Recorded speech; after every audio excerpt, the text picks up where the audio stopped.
Welcome back to a new video here at Life of the Bridges. If you've been following our little Cornwall series, then you will know that the last few days have been jam-packed searching the length and breadth of Cornwall to see if it lives up to its truly amazing reputation, and trust me, it does.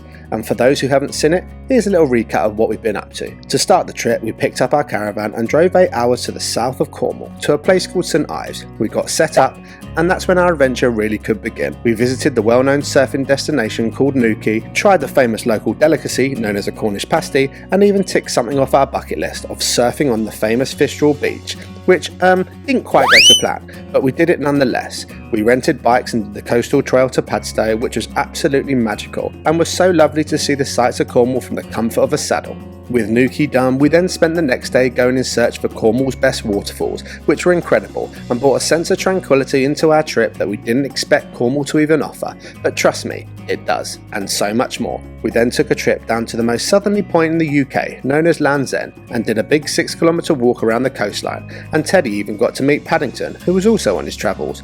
We spent so much of the last few days walking the most beautiful coastal trails and taking in the fresh air, sights and the incredible landscapes this Cornish wonderland has in its locker. And in our last episode, we went to visit St Michael's Mount, which is a historical castle and has the most beautiful gardens, which you access via a walkway that disappears in high tide. And although it was disappearing when we got there, we stupidly took the opportunity to chance it, and well, inevitably, we got soaked. We're going for it! Oh god! It's down to my knees! What a terrible, terrible, terrible idea! But you are joining us on our last few days of the trip, where we carry on exploring more of Cornwall to round off a truly magical trip for us as the Bridge family. So if you haven't already, hit that subscribe button. But for now, let's finish off this series with our last episode on our amazing Cornish adventure. New socks and poo bags, so my feet stay as dry as possible for the next 10 kilometres. The 10-kilometre walk in question, we had saved the best until last. We were starting off in Lizard, and we were going to follow the southwest coastal path to see the lifeboat station, Bass Point, Hassel Bay Hotel, the famous Lizard Point, and finish off at the beautiful Kynance Cove. Oh yeah, and then have to walk all the way back to Lizard, even though our feet were battered and blistered and also wet. We had one more big walk left in us to end our exploration and training here in Cornwall. So off we went. Wow.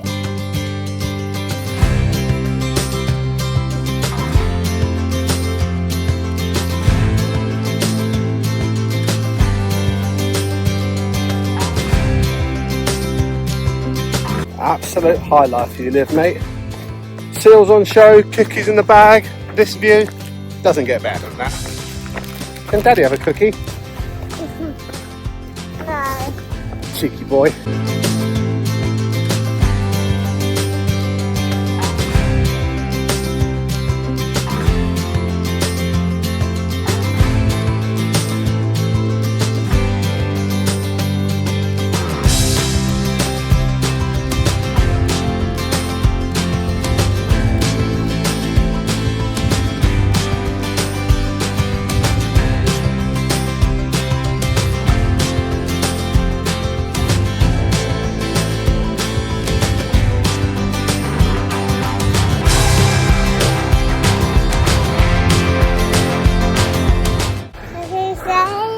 I said I'm sweating my ass off, like I said, Ted. Woo! Wowzers. How are you out of breath? You haven't done anything. Yeah, I did. What did you do? Tick your nose. Yeah, tickle my nose and sneeze on my neck. Is the only contribution you've had over that giant staircase. What else did you do? Space. Apart from being very cheeky and slightly rude, would you advise people to come to Cornwall? Absolutely yes. Absolutely yes.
With our little boy being on my back for the last 3 hours, it was fair to say I think he was happy to get out of the carrier.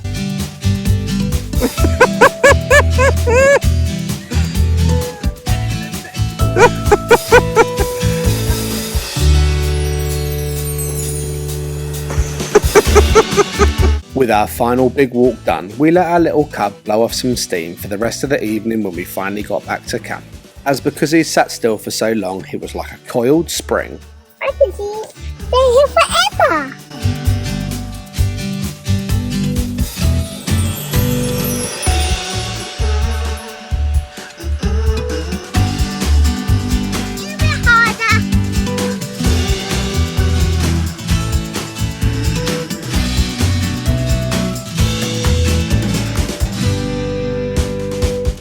Now green, red, yellow, pink, yellow, red. Yay! Woohoo! Okay, this one's going to be trickier. Come back to blue. Okay, green, red, green, red, red. Ah, back to the beginning.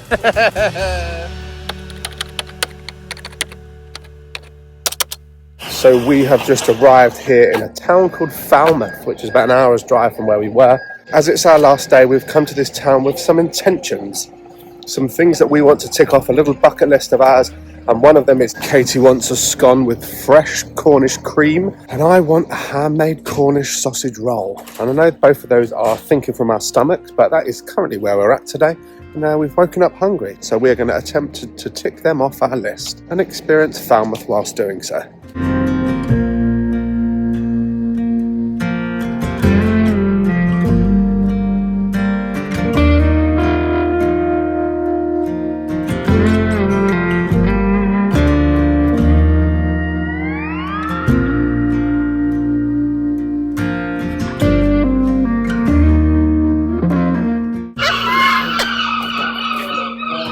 I'm looking for a very specific sausage roll, and they just weren't fat enough. I want a really big, nice, meaty, Cornish, fresh sausage roll. Yes, and Teddy's acquired a cough, which we're not overly happy about, but it is what it is.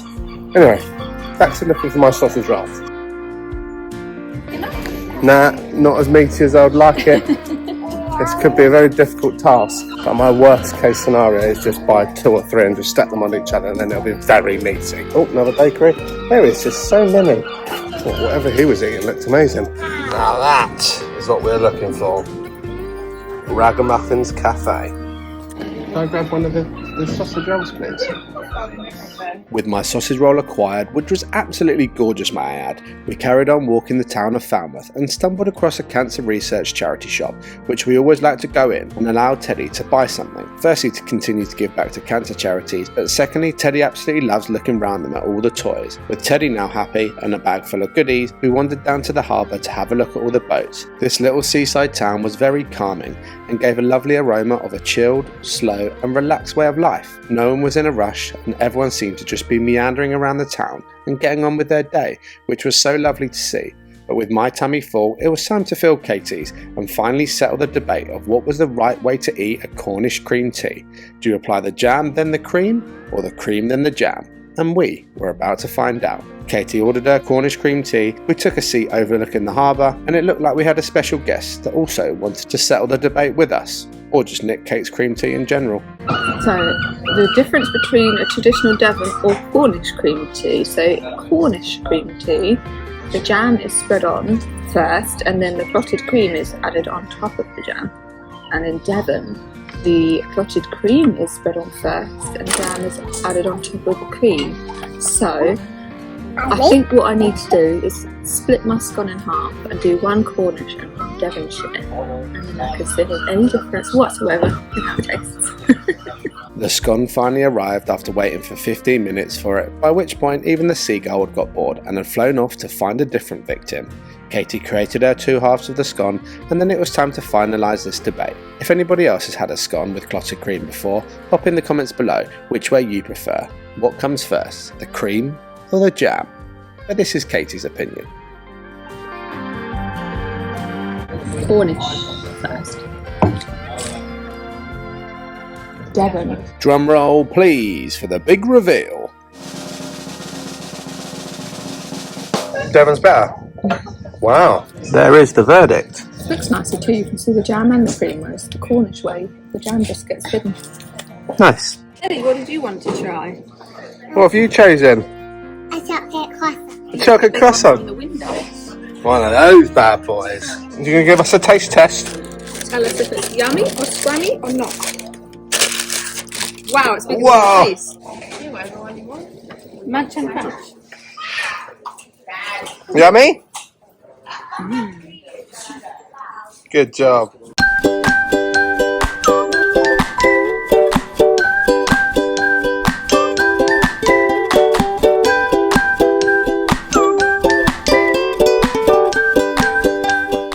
With us done in Falmouth and all of our tummies full up to the brim, we came down to Swamppool Beach and Nature Reserve to try our hand at a bit of crabbing. As, let's be honest, a trip to the coast isn't complete until you've at least caught one crab. So we headed down to the beach and to the rock pools to see if we could catch Teddy his first crab of the holiday.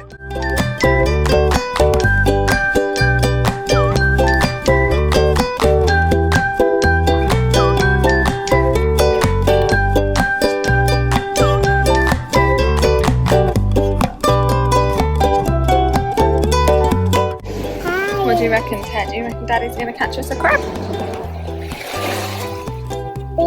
Crabbing in Crocs. Unfortunately, we had no luck here. I wasn't sure if we were in the wrong spot, they didn't like our partially defrosted sausage, or maybe more to the point were completely put off by a 6'1" absolute clown standing in the middle of their home with ginormous Crocs on. But either way, we weren't going to give up. We did a bit of research for the best crabbing pools around the local area, and that's where we were heading, to the Pandora Inn, which is an absolutely beautiful tucked away pub with a pontoon that goes out to sea. And what's better, the crabs won't be able to see my crotch from there, so I've got a good chance of catching one. This is our second crabbing location, and what a location this is. Apparently off this pontoon of this beautiful pub called the Pandora Inn is one of the best crabbing locations in Falmouth. There's some incredible houses all up here. But best we find a table and try and catch some crabs. With mine and Teddy's ugly Crocs firmly out the sight of the crabs, we had our position and we were hopefully going to have a little bit more luck. What an amazing crabbing location. And Teddy's just gone for a wee and I've just caught 2 crabs. Incredible. Only been here 2 minutes. See Teddy's reaction. Ted, look in there. Did you catch something? Oh my goodness! Not 1, not 2, but 3, and a fish! What's the fish? I don't know. Yay! Crabby! Crabs! Wow! Go, crabby, crabs!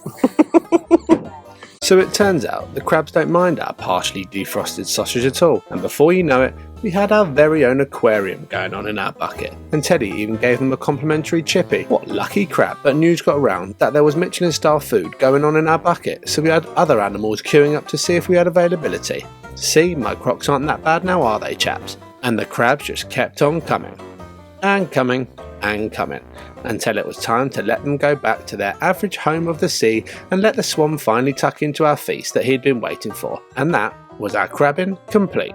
Job done. I have sunburn. Sunbathing, not sunburning, but that's the whole point, is trying not to sunburn. Sunbathe. Sunbath. I love sunbathing. Oh yeah. Me too. Yeah. You had a nice holiday? Yes. Good job, mate.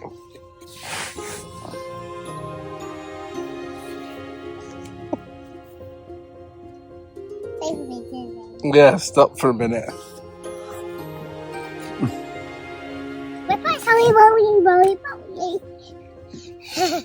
I watched my big one.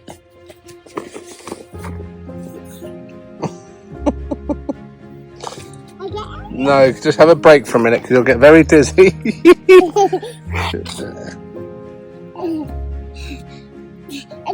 No, stop, busy boy. Okay.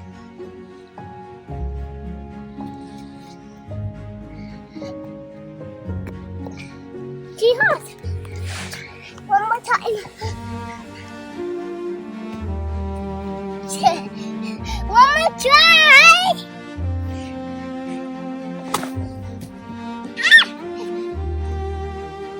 What? This trip was exactly what we needed.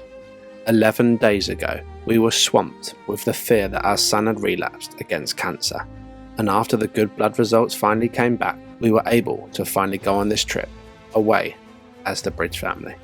It helped us to gain some trust back in our son's health, our life, our future. That is all instantly damaged when you have these gut-wrenching scares. It wasn't our first, and unfortunately, probably won't be our last. But day by day, as the Bridge family, we are still learning how to navigate life after our son's cancer journey. I don't think we will ever master it, but all we can do is just keep giving our all to our son, show him that life is all out there to go and explore and enjoy, and live for today, as we all know by now that tomorrow is never promised. So that, ladies and gentlemen, is all we can do. After playing at camp for an hour or so, our trip was coming to a close, so we decided to have dinner at this on-site pizza van, which was absolutely lovely and the perfect way to end a trip that was needed more than you'll ever know. So we are back on camp after what was just another lovely, really chilled day. Played a little bit of back and forth with the weather as always, but we have started closing down campers. Tonight is our last day. I'm off to occupy the little boy in the park because Kate's just going to pack as much of the inside away as possible. We're in the park. I've done a few bits and bobs outside just to make tomorrow morning a little bit easier because it is an 8-hour journey on the way home. So the sooner we can get away, the better in the morning. But we obviously need the awning up to be able to sit in it and have dinner tonight. So, but yeah, we have had the most amazing time here at Cornwall. It has been a true breath of fresh air, especially after waiting for those results for 11 days, just to come away and just spend some time as a family, you know, and it's just been magical, and we are so grateful of our situation, and to get away having such a good time here in Cornwall has just been incredible. That is a perfect time to end this little Cornwall series. If you like this video, don't forget to give it a big fat thumbs up, subscribe to our channel if you haven't already. A huge thank you to our Life with the British family members and to anybody that's donated to our up and coming charity event. Thank you so much, and we are heading straight back to get back into our training. Even though we've done so many walks out here, we're going to turn it up another notch. And lastly, to anyone that's bought our merchandise, we keep seeing the orders roll in. It truly means the world that you guys are supporting us and wearing our merchandise. So thank you so much. And don't forget to send us some pictures to our Instagram so we can create a little video montage at the end of each video. But most importantly,